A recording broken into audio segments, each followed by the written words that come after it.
Have you seen this man? Perhaps you've seen him in your YouTube search results after typing anything related to Nintendo or Pokemon. Or maybe a certain artificial male, YouTube's top-ranked Chudmaxer and certified synthetic god, recommended you to this Toad King.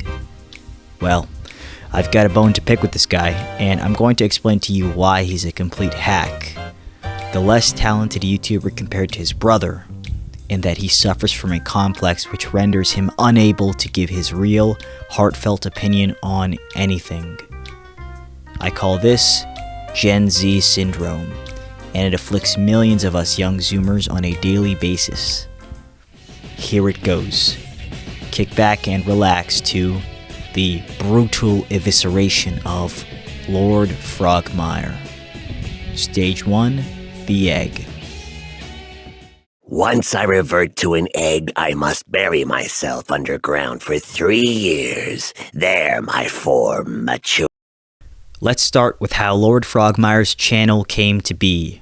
I'll keep this brief since most of you likely already are tapped into the Synthverse, but in case you didn't know, Lord Frogmire is Synthetic Man's younger brother.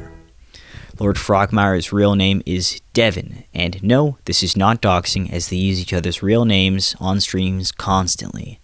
I'll use Devin from this point onwards because Lord Frogmire is a mouthful to say, and saying it makes me sound like I'm worshipping the guy, which is probably the intention of his name. Devin created his channel 8 months ago on June 18th, 2025. Yet he already has reached 46.6 thousand subscribers as of the time I'm recording this video. That's an extremely rapid rate of growth. Very few YouTubers go from nothing to having a sizable viewer base that quickly. Obviously, he got a nice big injection of fans from his older brother, and there's nothing wrong with that necessarily. If I had a large YouTube following, and my brother wanted to start his own YouTube channel, I'd probably ask if I could shill his channel before he could even get the chance to ask me. That's what siblings who like each other and want each other to succeed do. So I can't and won't fault either of them for this.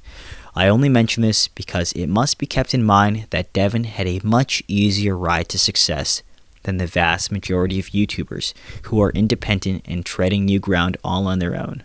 He is a Nepo baby, and when you mention this out loud, it bothers him. Well, you are a Nepo baby Jew, that is true. Stage 2, the tadpole. Devin really hit the ground running when he first started his YouTube channel.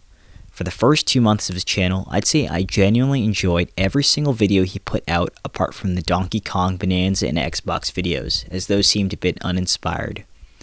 Really, these first 2 months of his channel were a golden age, and I'm sure every one of his viewers could agree with me here. You could tell that his multiplayer gaming is dead, Game Freak hates Pokemon, and modern game developers have no soul videos were all genuine, passionate, and thought-out critiques on topics he cares deeply about. Side tangent. If all goes well, this video will be uploaded at the tail end of February. This is the month dedicated to Black Kings. I had my fill of Black Kings back when I was in the Hellfire Club. And as a Black King myself, hailing from the old world, the crucible of humanity. Humanity is always being tested. Conflict and war is the crucible through which we evolve. I humbly request that you leave a like on this video as a form of reparations. Thank you, and back to the video. One look at Devin's channel and you can instantly tell that he's primarily a Nintendo fan with a focus on Pokemon. There's a massive viewer base for Nintendo and Pokemon content, especially for people upset with the current direction Pokemon games are going in. It's no secret that quality has been slipping. Game Freak and the Pokemon Company have become too complacent, and they have no grand vision for how good the most valuable IP in the world's games could be. They certainly have the budget and the clout to draw the most talented people to make the best Pokemon games, but they just don't. And rightfully, this has pissed off millions of people. This is a great viewer base to draw from, and Devin has done that to quite some success. Most of his Pokemon-related videos are passionate because you can tell he grew up with the franchise too, and that he cares about it. However, as you sort through Devin's channel and move up to his newer videos, it's clear that the quality has absolutely tanked. These are videos with no script, primarily off the cuff, which isn't always a bad thing, but you can tell Devin has not given these newer videos much thought before recording them. They are very surface level and often put out only to cover topics while they're still in the cultural zeitgeist. It's actually a good practice to cover trending topics as a YouTuber, but you should have something to add instead of just pushing the safest anti-fan position possible. I know Synth made this video 3 years ago on why he doesn't use a script when making videos, but it's hard to believe that this hasn't changed for his more recent content, which is quite long in length. At the very least, it's good practice to collect your thoughts and get them written down. That frees up brain space and lets you dive into topics with more complexity. Devin and Synthetic Man seem to have polar opposite philosophies when it comes to YouTube content creation. Synth often takes a full month just to upload a single video. The videos he uploads average at least 30 minutes in length and are posted weeks after most other reviewers have made their own videos on the topic. In comparison, Devin's videos are shorter, averaging 20 minutes in length. When it comes to a topic outside of Pokemon or Nintendo, Devin prioritizes speed and cultural relevance. Their differences don't end here though. I noticed Synth also has a completely different approach to interacting with his fanbase than Devin. Synth goes out of his way to build a community with in-jokes and regular streams that, despite not being on a fixed schedule, still cluster around the same time slot. The vast majority of Synth's content comes from his streams. In comparison, Devin's content is primarily interacting with his audience through his videos. I'm no YouTube expert. This is my first video on this channel after all, but I've been using the site for about 14 years now and I've seen many YouTubers come and go. The YouTubers with the most successful careers typically invest in building a relationship with their fan base, one that often veers into the parasocial. You want to be that guy where if a Reddit thread is made about you, random fans of yours will invade it and defend you without you even knowing. There's real power and money in building an army, or rather, a legion. Back to how they run their YouTube channels. I've been following the Synthverse for 2.5 years now, with me really getting into his community in the last year and a half. When I see a notification from Synth's channel, I know I can expect a video that I'm more likely to enjoy. If Devin doesn't want to end up a wagey like me, he needs to either take risks and try new things with his channel, actually sticking his arm out for once, or make the scope of his channel smaller and primarily focus on topics he actually cares about, like Pokemon. If you look at Synth's older videos, the quality was much poorer. YouTube, like so many other creation-based hobbies, takes most people time to get good at. As long as Devin sets himself on the right path, he could likely outpace Synth's rate of improvement. This is the first YouTube video I've ever uploaded on this channel. I've made a handful of YouTube videos in the past, all from a decade ago when I was a kid and based on modded Minecraft.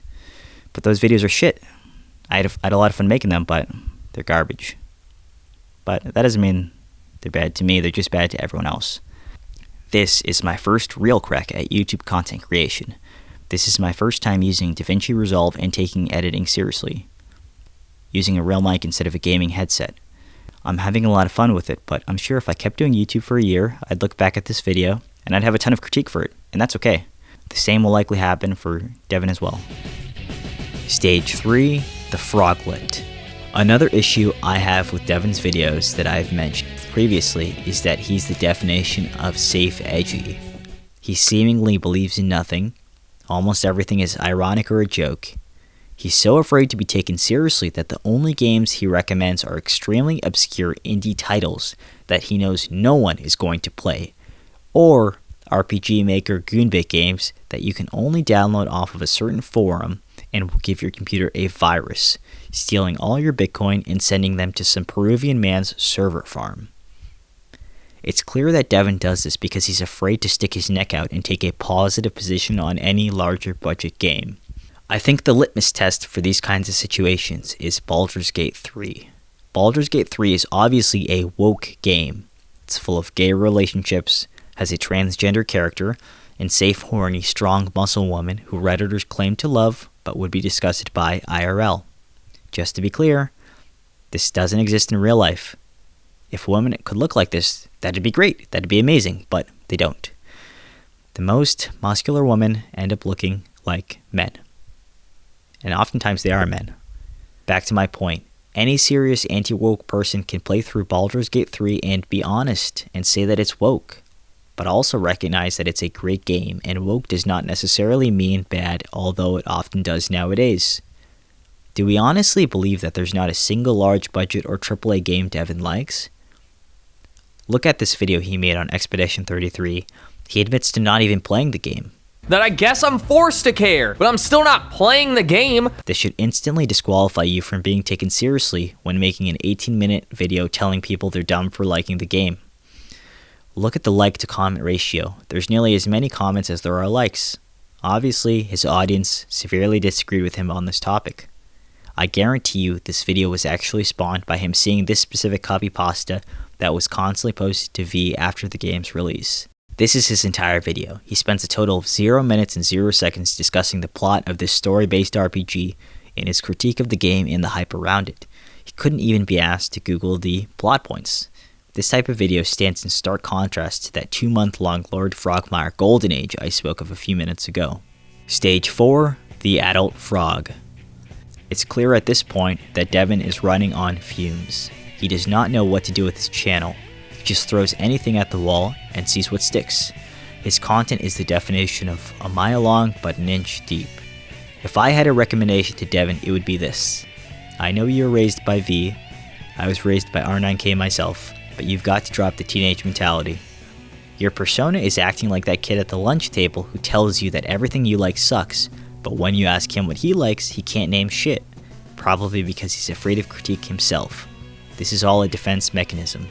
Drop the mask and take a real risk for once instead of making shallow rage bait your heart clearly isn't into. We're both Gen Z males. We've come across too many guys in this age range who suffer from the same complex. Look at Turkey Tom. Can you name a single thing Turkey Tom believes in or feels strongly about? No. Your art should be an avenue to express your personality. Expressing your personality is not gay, as long as your personality is not gay. And it can be cringe, but at least it's genuine if you're really doing it. I want to end this off with a quote from your Modern Game Developers Have No Soul video, where you describe your recent soulless content to a T.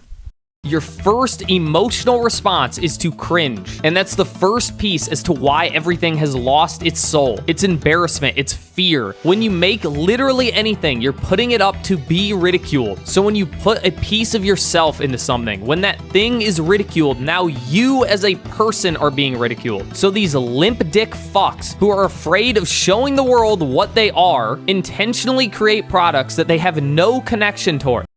This is my personal favorite video of yours for a reason. There's a lot of truth to it. You've become the YouTube equivalent of the game devs you hate so much. You need to start soul maxing my amphibian friend, and right now. Put your heart on your sleeve and your soul on the front lines. Thank you and good night.